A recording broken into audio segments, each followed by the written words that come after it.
So next one. I have 4 kids. Okay, birth rate right now is 1.58.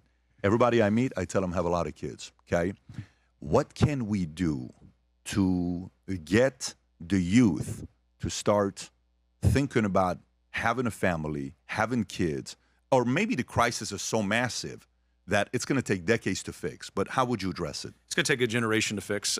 For people who are interested, we just published what we call a landmark paper, long social science study on family policy. And people know the diagnosis well. There are cultural, economic, religious, social factors that go into this. But what we're saying in this, bottom line is, while those need to change, and I'll come back to a couple of them that I think in particular need to change, there may also be a role for federal and state policy. And so we have proposed, even as a conservative organization, that you invert some of the existing policies in federal law that disincentivize marriage and probably disincentivize the birth rate, and actually incentivize young Americans before the age of 30 to get married and to have children. We're saying, to be clear though, that's downstream from some bigger factors, what's going on culturally and economically. And just like you say to young people you encounter, get married, have a lot of children, our institutions, which are upstream of the institution of the federal government, have to do a better job of cultivating among Americans the desire to be married and to have children. Our religious institutions, our other cultural institutions. And so these things have to occur in tandem. The good news is, while the data is admittedly mixed in some cases, in some countries that have done this, particularly Hungary and Israel, there have been modest improvements in the marriage and birth rates. And so we at Heritage are sober about the timeline we think that it will take to reverse this. A generation, 20 or 25 years, but we believe we're not yet at the point of no return, although probably there are some societies in the West that are. Okay, while we're speaking, I just wrote this down, and I appreciate that where you have some case studies of where it's working, where it's not. Okay, question for you. What hurts or help, what affects birth rate the most? 1, I have affordability. 2, policies from the top, incentives for me to say, let's have 3 kids, let's stay married, let's do this, right? Instead of, the Lyndon Johnson 1964 policies of single mothers, let's give them more welfare, let's give them more incentive to not get married. I'm getting all this money from the government, why would I get married? It's cheaper, it's better for me to keep having these kids. Media, who we're turning as heroes, okay? And then manipulation, feminism. So out of those 5, I got affordability, policies, media, who we sell as heroes, and feminism. Who's impacting that birth rate to be at 1.58 the most? I'll be abusive and help this multiple choice and add a 6th, which is culture. I'm going to put those last 3 in the same. Let's do that, yes. Because, and it is a little, it actually is hard from a social science point of view to disaggregate exactly the percentage of blame for each of those, but culture broadly, I think, is the most important.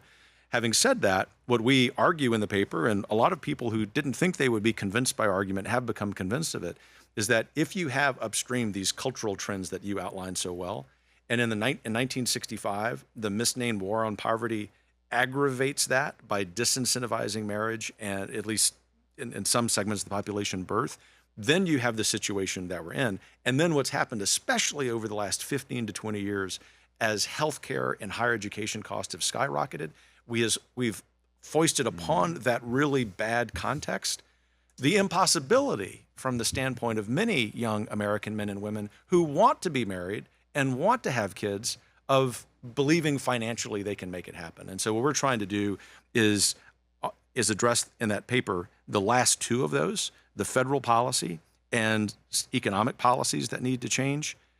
We at Heritage, even though we have a little bit of cultural influence, will have to rely on Americans and American leaders to do their part. For example, we even say this in the paper, American policymakers using the bully pulpit, not just to push a particular policy, but to talk about this positive vision of what it is to be married and to have children, can in fact help culture and those trends reverse. Have you seen any incentive that's been done for folks to want to stay married and have kids? Are there any countries that you look at and you say, those guys did it right, they dropped at one point? We know China right now opened it up. Their birth rate is horrible. When they say they got 1.4 billion people, I don't even know if that number's accurate, because when you do the math, it doesn't make sense when they went to the one-child policy. You just do the math on ChatGPT, the numbers don't go to 1.4 billion. So I don't know where they're at. Maybe they are, maybe they're not. What have you seen that's worked in a different country that the government incentive to cause people to have more kids and get married, stay together? Two countries. The gold standard is what Israel has done. Now, they've got some intrinsic advantages, largely religious, largely homogenous. But we believe that the policies that they've enacted, which we mimic in our paper, have also played a role. Because remember, we're not saying that our policy proposals are the end-all be-all. We're just saying that if you get these other cultural and social trends reversed, these can be really helpful. But the second country, more like us, although much smaller, is Hungary. There, the data is mixed to positive. But the one piece of data, we were not expecting to see this, the one piece of data my social science colleagues learned that is really instructive is there was a dramatic decline in Hungary after they implemented pro-family policies in the married abortion rate. What do you mean? Of the abortion rate by married women. Okay. It dropped by 50%. What did they do to cause that? They began incentivizing marriage. They began incentivizing birth.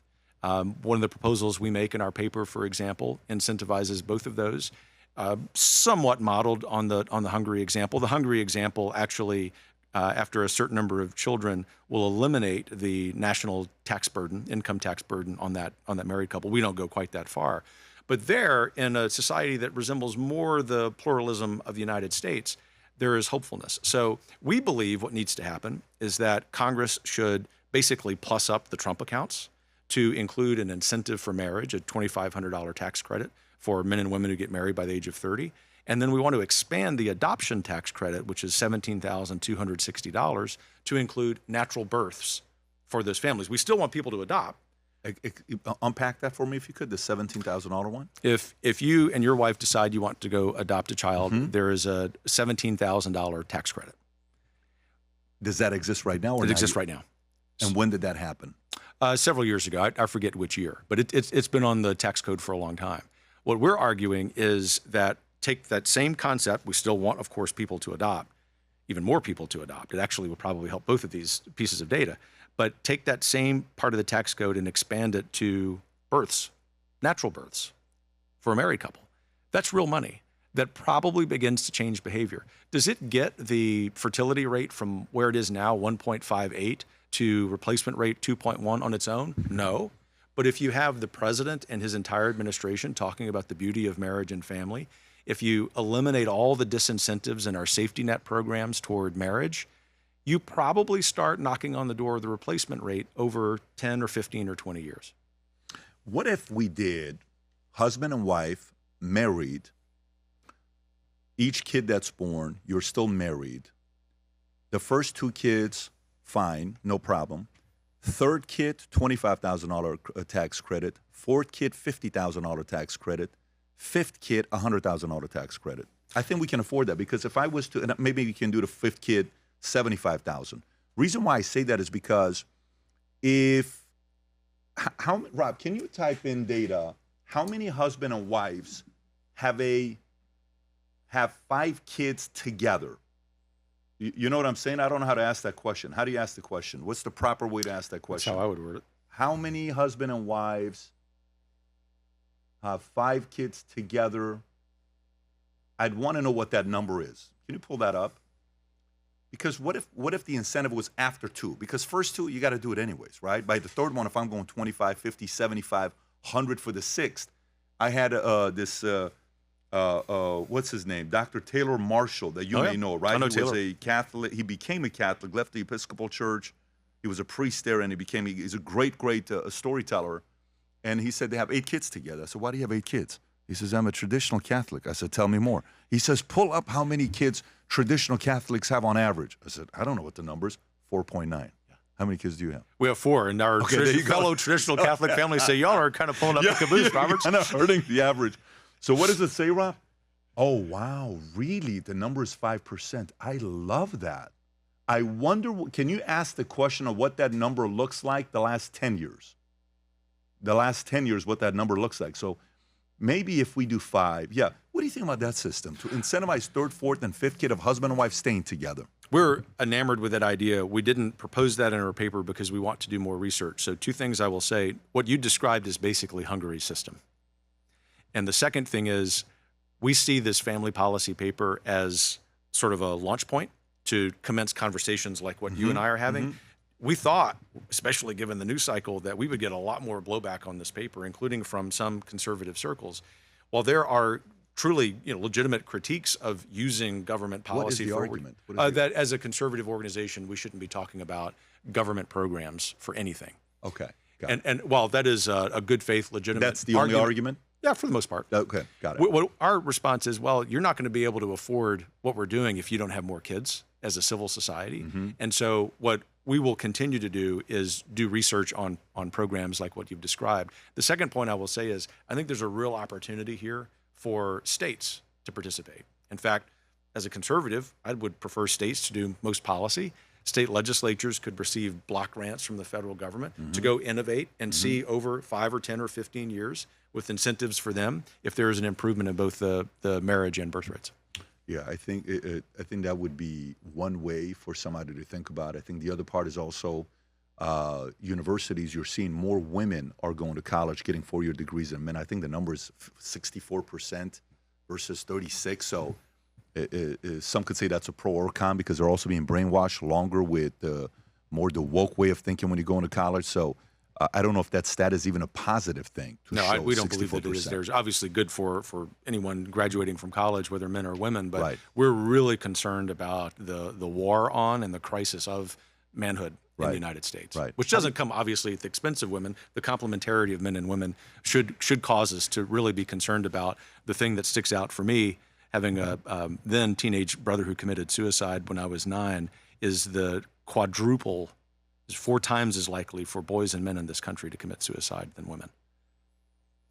We have a real crisis here in culture, in the economy, in policy. And what we're saying at Heritage is, because we're conservatives, not libertarians, all due respect to our libertarian friends, we can see a role for the common good for federal policy to play. 4 times more likely. So sorry to hear that. I read that somewhere. He was 15 years old when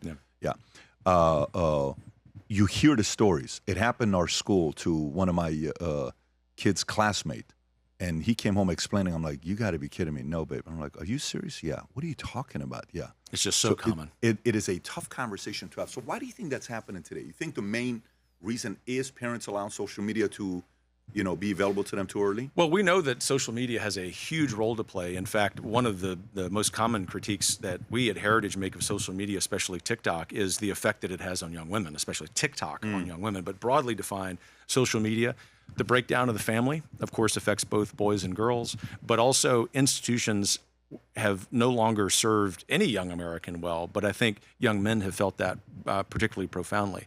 And so this goes hand in hand with the big chunk of our family policy paper, Pat, that focuses on the diagnosis, where we get into a lot of these cultural and social factors. At Heritage, we believe very much not just in articulating policies that we'll go fight for, but shoulder to shoulder with fellow Americans, things that we as individuals can change through individual action or at our local level. And each of us needs to sort of pick up a little bit of the burden to make sure that whether it's suicide, mental health broadly, the dramatic concern that both young men and women have about the inauthenticity of our institutions, that we're doing what we can in our individual, family, and local lives to improve culture, because no policy can offset these cultural trends. Your parents, did they raise you guys conservative? They did. They got divorced when I was young, but both remained conservative. My grandparents spent a lot of time raising me. They were Reagan conservatives. I was the first registered Republican in my family because growing up, although we were all conservatives, because growing up in Louisiana at that time, it was actually hard before I was born for people who were conservatively minded to literally go register as Republican in that Democrat state. It was just hard, period, or for people to know? No, it was very difficult to actually go into the county clerk or the parish clerk and register as Republicans. The Democrat because they would know, because you're going to get judged, and so they're going to. Why would you register a Republican? Exactly, and there's no Republican Party as an institution after Reconstruction. Were your parents? Did they get the divorce after your brother passed away, or was it pre? Before. Before. Oh, okay, got it. So my parents married and divorced each other twice. Really? They got married. My sister's born. They got divorced. They got remarried. I'm born. They got divorced. It's probably the best thing that ever happened. They couldn't be in the same room together.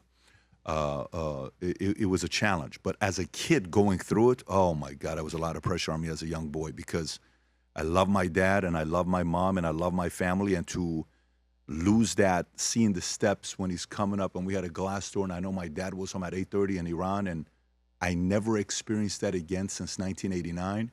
It was hard on a young man to go through it. It had to have been. It does have an impact in a big way. So when we set out to create a shoe that blends comfort, function, and luxury, we had the choice to make it fast. We had the choice to make it cheap. We chose neither.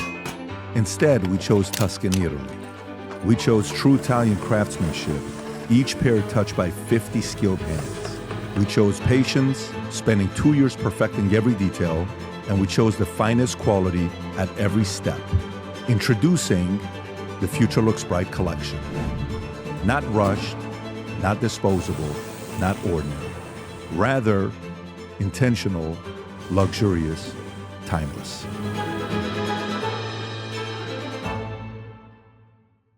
If you enjoyed this video, you want to watch more videos like this, click here. And if you want to watch the entire podcast, click here.